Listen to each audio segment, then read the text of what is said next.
robotic assisted surgery has the potential to improve every surgeon's performance, but I think you will always require a human or surgical component to surgery, because robotic assisted surgery or artificial intelligence is one aspect of what enables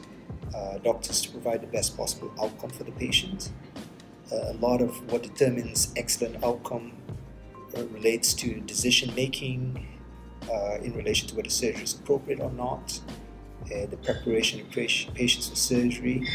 knowing what the risk benefits are, and as well the technical approach to surgery and rehabilitation afterwards.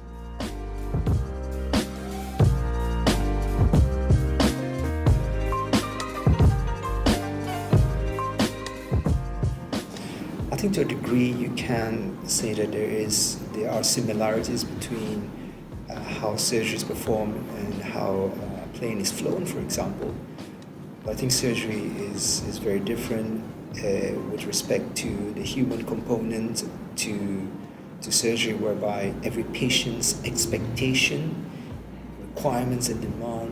demands are quite different. So somebody who is sedentary has very, very different expectations from somebody who is very active but has lost a little bit of his or her function due to that individual pathology in the patient's hip or knee.